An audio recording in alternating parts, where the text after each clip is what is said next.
ქრისტიანობა გილოცავთ ძირფასო საზოგადოება. დღეს თემატურად, ასე ვთქვათ, ვისაუბრებთ ქრისტეს ჯოჯოხეთში შთასვლისა და იქიდან მართლების ამოყვანის შესახებ. მოგეხსენებათ, ეს არის წმინდა მართლმადიდებლური სწავლება, დადასტურებული წმინდა გარდამოცემის მიერ და საუკეთესო ნიმუში აი ამ დადასტურებისა გახლავთ წმინდა რომის პაპი გრიგოლ დიოლოგოსის სიტყვა კონსტანტინოპოლის სასულიერო პირებისადმი,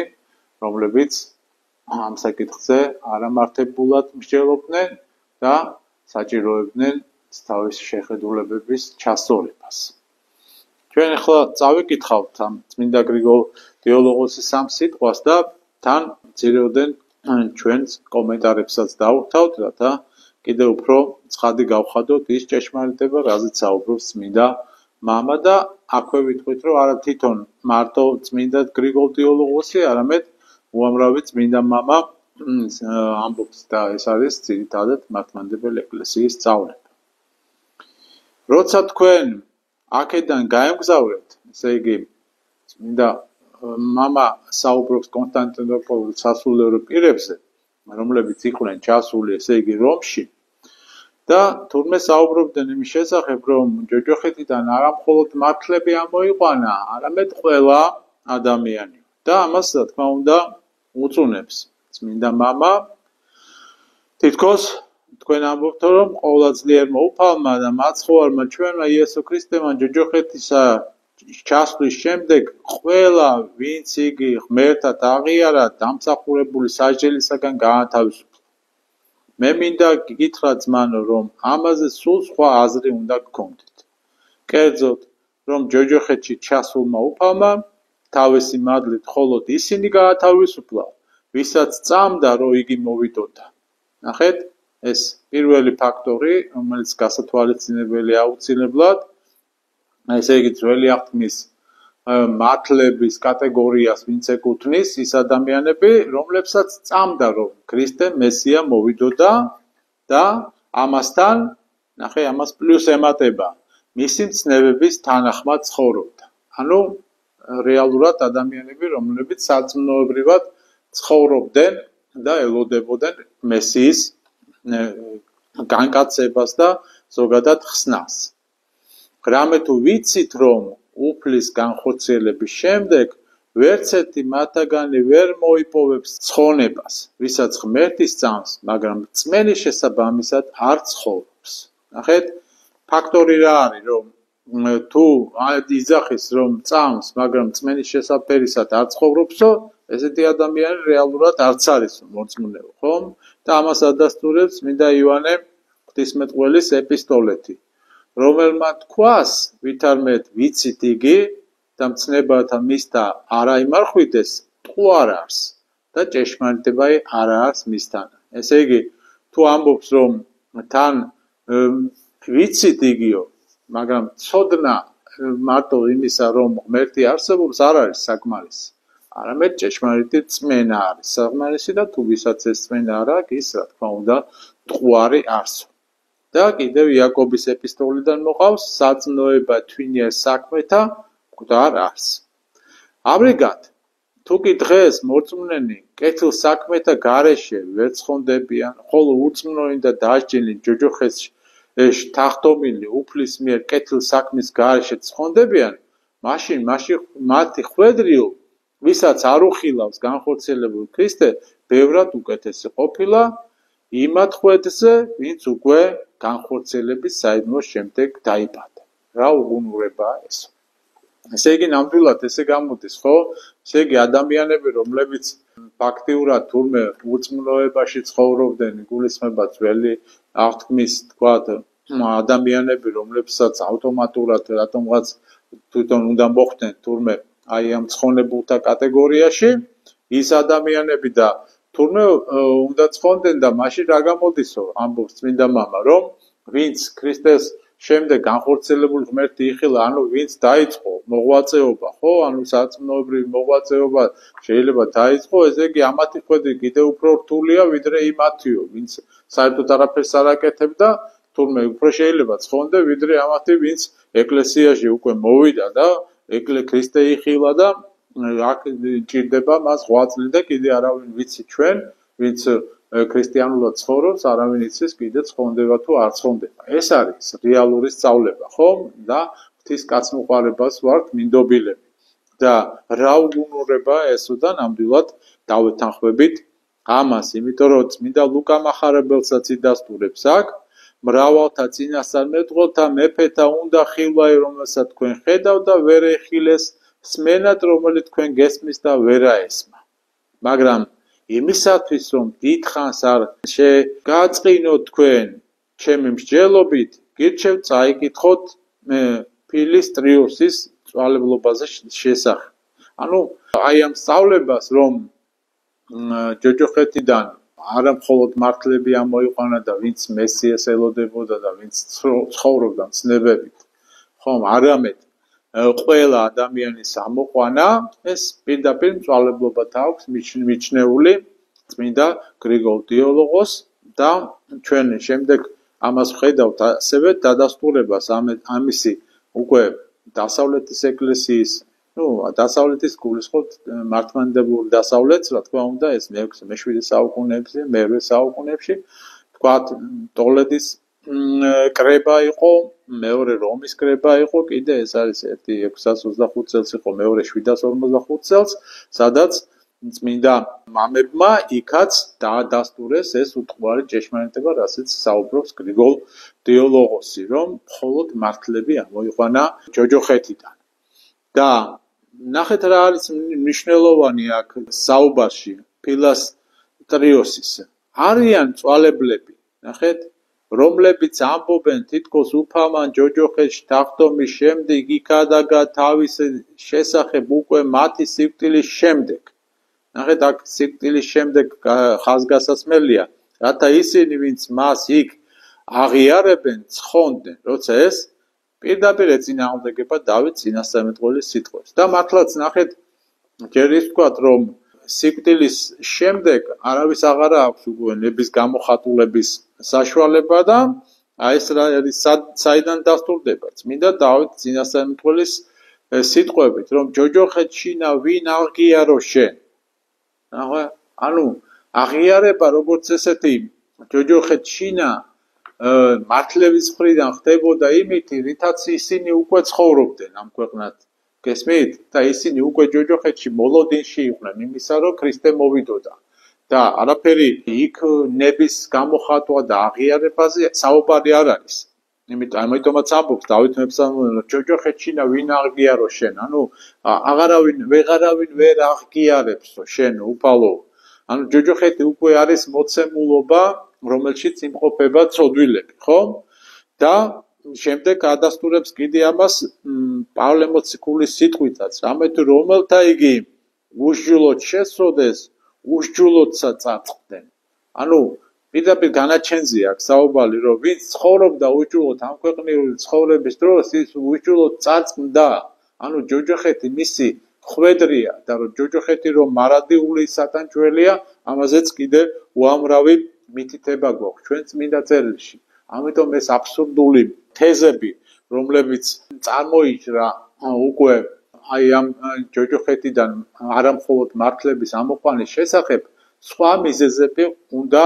იყოს იქ და ეხლა ორიოდე სიტყვით აი ამ მიზეზებზეც ვისაუბროთ საინტერესოა რომ კონსტანტინოპოლელი სასულიერო პირები არიან და რა ხდება ეხლა რატომ არის კონსტანტინოპოლში ეს პრობლემა პირველ რიგში უნდა ითქვას ის რომ საერთოდ ეს სწავლება რომ ჯოჯოხეთიდან არა მხოლოდ მართლები არამედ ყველა ადამიანი ამოიყვანა გახლავთ ორიგენისტური ხო ასევე პელაგიანელებიც პრინციპში იგივეს ამბობდნენ იმიტომ რომ მათთვის ცოდვა როგორც ესეთი პირველქმნილი არ არსებობდა და ადამიანი პრინციპში თვით უფლებრივად ადამიანს შეეძლო ცხონების მოპოვება აქედან გამომდინარე ის არც ისე შორს იყო ორიგენიზმისაგან მაგრამ ორიგენი პირდაპირ ამბობდა ამას რომ საყოველთაო აპოკატასტასის მწვალებლობა არის მისი შეთხსული რა თქმა უნდა პლატონიზმზე დაყრდნობით მაგრამ რეალურად ეს თეზები მან განავრცო ეკლესიის წიაღში და ეს პირველი ბუდი, ასეთი თქვათ, აი ამ ორიგენისტული თვითონ უკვე ქრისტიანულ და მართლმადიდებლურ წიაღში იყო ალექსანდრიაში. და ეს რატო ვამბობ ჩვენ ახლა ალექსანდრიაში? ალექსანდრიის პატრიარქმა თეოფილემ ისტორიული ფაქტებს საუბრობ, ხომ? გაიგო რამ და საკმაოდ ბევრი იყო ზოგადად ეგვიპტის უდაბნოში ესეთი ორიგენისტი მოსაგრეები და მოღვაწეები, რომლებიც ასე ფიქრობდნენ, რომ ყველა ცხონდება და როცა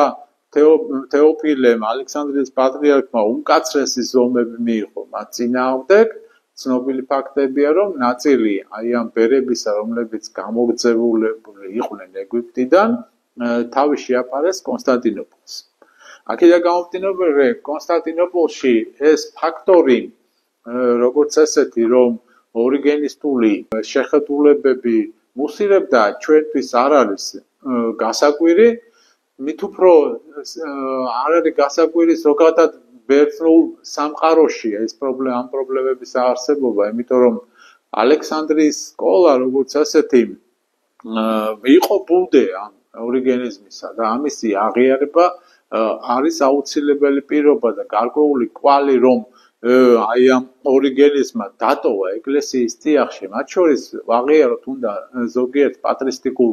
მომენტებშიც, ხომ და თვითონ წმინდა მამების გამონათქვამებშიც, ეს არის სწორედ ის ორიგენისტული თესლი ხენეში, რომელიც დათესილი იყო ორიგენეს მიერ ეკლესიის წიაღში, ანუ საღვთისმეტყველო სკოლებში ვრცელდებოდა ეს აზრები, გესმით? და არა მარტო საღვთისმეტყველო სკოლებში, არამედ ბერმონაზლურ ცხოვრებაშიც, ამაში როგორც გაიზარჯა, რო იტყვია მჭალებში, როგორც ორიგენე, ისე ევაგრე და მათი მიმდევრები, ხომ? და ეს სერიოზული მიმდინარეობა იყო.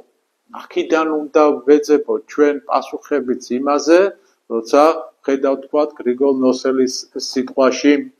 პირდაპირ აპოკასტასურ სწავლებას მართალია დადასტურებულად ვერავინ ვერც დღეს ამბობს, რომ ეს მისი იყო თუ შეძენილი იყო ეს სწავლება, თუმცა როგორც ესეთი ეს სწავლება ვრცელდება, როგორც გრიგოლ ნოსელის სწავლება და აქედან გამომდინარე ის ცხადია, დარჩა მიუღებელი და კერძო აზრი ეკლესიის წიაღში, მაგრამ პრობლემური ის გახლავთ, ძმა და დანო, რომ ისტორიულადაც ცნობილი ფაქტებია, რომ ის ერეტიკული შეხედულებები, რომელიც ჰქონდა ორიგენეს და ევაგრეს, მიუხედავად იმისა, რომ მეხუთე მსოფლიო კრება მათ უმკაცრესი განაჩენი გამოუტანა და ანათემას იქნა გადაცემული, იყო ესეთი მცდელობები მათი მხრიდან, რომ პირდაპირ ევაგრეს სწავლებები, ეს არის წყაროები დასტურდება ეს და სერიოზული მკვლევარები ყველა აღიარებს აბსოლუტურად ამას, რომ ევაგრეს სწავლებები ვრცელდებოდა სხვადასხვა წმინდა მამის სახელით. გესმით რაზეა საუბარი? ანუ ის კი არა, რომ ჩააწწორეს რაღაცა და არასწორად განიმარტა. არა, ძმა და დანო, იყო ესეთი ფაქტები, როცა თვითონ წმინდა მამა, თქვათ, მაკარი დიდი სიტყვაზე ვამბობ, ხომ? და მაკარი დიდის არსებობს ორთოდოქსული, სერიოზული სწავლება, იგივე ისაკასური თქვათ, ხომ? და პარალელურ რეჟიმში არსებობს გაოგნებას იწვევს, ხო? რა თქმა უნდა, ეს პარადოქსულიც არის ერთის მხრივ, რომ როგორ შეიძლება ერთ წმინდანში ერთის მხრივ იყოს ორთოდოქსული სწავლება, რომ ცხონება მხოლოდ ეკლესიაშია და მერე უცებ მეორე ტომში აღმოაჩინოთ, რომ ყველა თურმე ცხონდება, ხო? რაზე მეტყველებს ეს ყველაფერი? მეტყველებს იმაზე, რომ ხდებოდა ერეტიკოსების მხრიდან ამის ყველაფრის ჩანაცვლება და ეს იმდენად ოსტატურად კეთდებოდა, ძმა და დანო, რომ თვითონ წმინდანებშიც კი შემდეგ ცხადია ეს ვინც ვერ ახერხებდა და ან გადამოწმებას, სერიოზულ გადამოწმებას არ აკეთებდა აი ამ შეხედულებებისა, ხო? შეეძლო თავისუფლად გაეთავისებინა ესა თუ ის მწვალებლური შეხედულება და სხვათა შორის ბარსანოფი დიდი სწორედ როცა საუბრობს და შეფასებას აკეთებს გრიგოლ ნოსელის სიტყვაზე, ასეთ რამეს აღნიშნავს, რომ როგორც ჩანს გრიგოლ ნოსელმაო ეს ხედვებიო არ შეაფასაო და ანუ არ გადაამოწმა ეკლესიასთან, ანუ წმინდა მამებთანო და ისე პირდაპირ ბრმად მიიღო, როგორც ჩანს იმ ორიგენისტული სკოლებიდან, რომლებიც მაშინ ძალიან ფართოდ გავრცელებული იყო. აქედან უნდა ვიხელმძღვანელოთ ჩვენ იმ გარემოებითაც, როდესაც ვხედავთ ჩვენ რეალურად, რომ აი ამ ორთოდოქსული სწავლების კვალდაკვალ, ხო, პარალელურად შეიძლება ითქვას, რომ ვხედავთ, რომ არის უამრავი შეხედულება ვრცელდება და სხვათა შორის დასტურსაც პოულობენ გარკვეულწილად პატრისტიკაშიც, მამებისეულ სწავლებაშიც, რომ იქ ჯოჯოხეთიდან არა მხოლოდ მართლები ამოიყვანა, არამედ ყველაზე იყოს თითქოს საუბარი და ყველას განმარტება კიდევ შეიძლება იყოს ორნაირი, ხო? აი, მაგალითად, ოქროპირი როცა საუბრობს, რომ ამოიყვანა იქ, რა თქმა უნდა, იგულისხმება ყველა მართალი, მაგრამ რადგან ეს ყველა მართალი, თქვათ, იქ კონკრეტულად არა აქვს იმ მომენტში ჩამოთვლილი, შესაბამისად, ორიგენისტულად მოაზროვნე ადამიანები აი ამ სწავლებას სათავისოდ იყენებენ. გესმით? აი ამისი ორაზროვნად განმარტების საშუალებას შეიძლება ითქვას ზოგიერთ წმინდანების თხზულებებში არის ამისი გამოვლინება, მაგრამ როგორც ესეთი წმინდა გარდამოცემად მიიჩნევა ჩვენ ვიცით ეს ის სწავლებები, რომლებიც დადასტურებულია მსოფლიო კრებების მიერ და ადგილობრივი ავტორიტეტული კრებების მიერ, რომელიც ჩამოთვალეთ ჩვენ, ხო? ეს არის პირველ რიგში, რა თქმა უნდა, მეხუთე მსოფლიო კრება, მისი ავტორიტეტი დადასტურდა მე-6 და მე-7 მსოფლიო კრებებზე, სადაც ორიგენე და ევაგრე ერთიანად არიან მხილებულები ამ ერესებში და ანათემას გადაცემულები და არა მარტო თვითონ, არამედ თვითონ ის სწავლებებიც, რომლებიც მათ შემოიტანეს და ამიტომაც უწოდა წმინდა გრიგოლ ტეოლოგოსმა და სხვა წმინდა მამებმა აი ამ ცრუ სწავლებას, რომ თითქოს და არა მარტო მართლები, არამედ სხვებიც და ნებისმიერი ადამიანი ამოიყვანა ჯოჯოხეთიდან, ცხადია ყოვლად მიუღებელი და დაუშვებელია, იმიტომ რომ ეს არ შეესაბამება არც წმინდა წერილის სწავლებას და არც წმინდა მამების დოგმატურ გადამოცემას. ქრისტე აღდგა, ჭეშმარიტად აღდგა, მომავალ შეხვედრამდე.